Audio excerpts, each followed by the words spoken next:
Hello বন্ধুরা, welcome to epic Bharat. Epic ভারতে আসার জন্য তোমাদের সকলকে ধন্যবাদ। তো আজকে মহারানা প্রতাপ সম্পর্কে কিছু তথ্য তুলে ধরবো এই ভিডিওর মধ্যে। তো তোমরা যারা এইরকম ভিডিও দেখতে পছন্দ করো তারা অতি অবশ্যই চ্যানেলটিকে ঝটপট করে সাবস্ক্রাইব করে নাও, আর যারা সাবস্ক্রাইব করে নিয়েছো তাদের অসংখ্য ধন্যবাদ। তো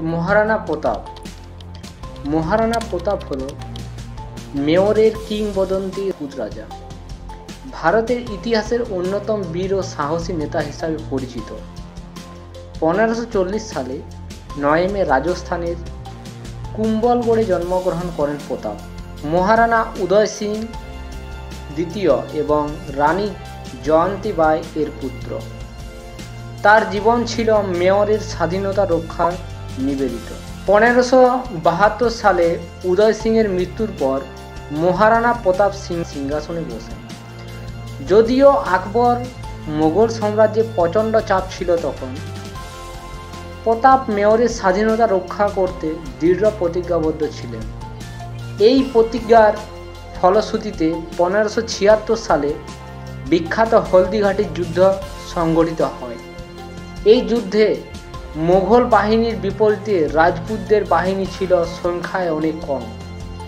তবুও প্রতাপের কৌশল, নেতৃত্ব, তার প্রিয় ঘোড়া চেতকের সাহসিকতার জন্য এই যুদ্ধ কিংবদন্তি রূপ নেয়। মহারানা প্রতাপের প্রতিরোধ কেবলমাত্র সামরিক ছিল না, এটি ছিল ব্যক্তিগত গর্ব এবং সাংস্কৃতিক পরিচয়ের প্রতীক।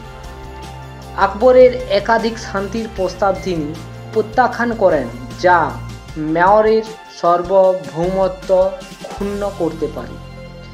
এই প্রতিরোধের ফলে প্রতাপকে প্রায়শই আরাবল্লী পর্বতে কঠিন জীবনযাপন করতে হয়েছিল, তবে তিনি কখনো আত্মসমর্পণ করেননি।